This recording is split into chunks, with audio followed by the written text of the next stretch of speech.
Tim was announcing that it is 3 minutes to 6. That kind of ties into what I'm speaking about. I work with a group called HUFF, Homelessness United for Friendship and Freedom. We're concerned with the criminalization of homeless people. A number of people are working on that. Colin, Steve, I'm sure a number of people in this group are as well. Jail obviously is the threat for homeless people. Some people may think, well, you know, 3 hots and a cot better than sleeping outside under threat of violence, police harassment, just being treated like a criminal outside is, you know, certainly a disadvantage. But because of the crackdown on homeless people in the last 2 or 3 years, the prospect of jail for poor people who are committing no crime at all, not even a, quote, drug crime, although homeless people are on the forefront of the drug war. If you, for example, sleep 3 times outside after 11 o'clock at night, that becomes a misdemeanor at the discretion of the city attorney. Now the district attorney has jumped on board, and they're doing that downtown as well. So this is, I guess, a good opportunity for filling the jails with people who are non-criminals, but, I don't know, provide nice profits for those who run jails for profit. I'm not familiar with, I guess our jail is not yet run for profit, although I understand the medical services have been privatized. So for homeless people, there's a lot of things that they think about that even people who are in jail don't think about, which has to do with where you're going to sleep at night and so forth. And what you have in Santa Cruz is you have 1,500 to 2,000 homeless people in the city limits alone who are outside at night. And they have shelter for about 5% of them tonight.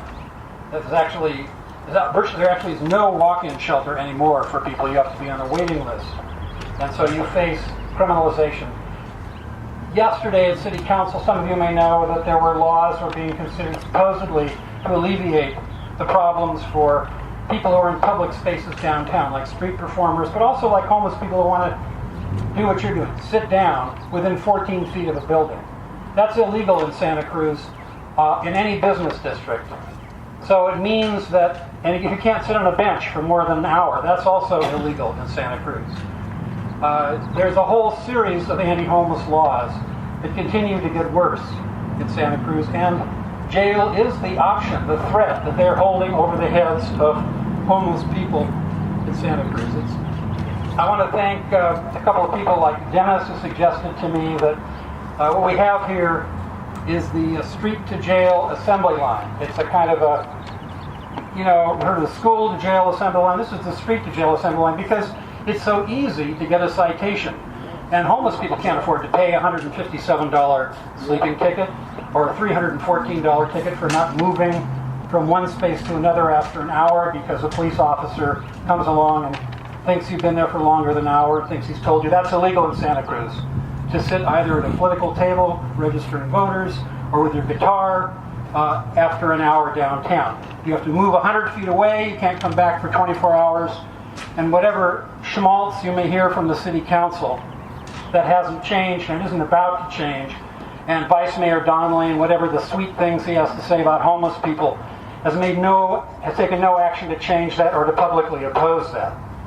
So it really falls to us, the community, to oppose it. One way to do it is to start videoing instances of police misconduct downtown and posting them on Indy Bay.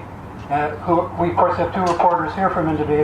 They're, I guess, aside from City on the Hill, they're the people that showed up. I'm with Free Radio also. I'll be playing some of the speeches tomorrow night at 6 o'clock, so I encourage you to, I imagine this will be posted on Indy Bay so you can actually hear it there. There is an attack on activists and homeless people. We had a thing called Occupy, as you all know here, 2 years ago. We are now all illegal. Everyone sitting in this gathering is violating the 6 o'clock curfew.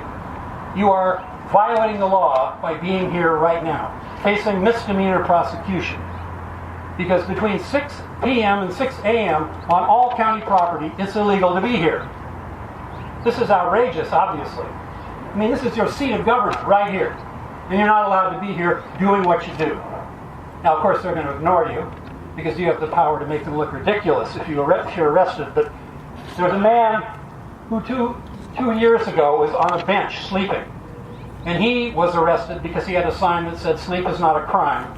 And he was convicted and sentenced to 2.5 years. First time 6 months, second time 2 years for that crime. In this building here, these judges did that. And that's what homeless people, and particularly activists who are homeless, face. So I'm just kind of putting this out. If you want to read more, you can check on Santa Cruz Indie Media, because that's where I write about it.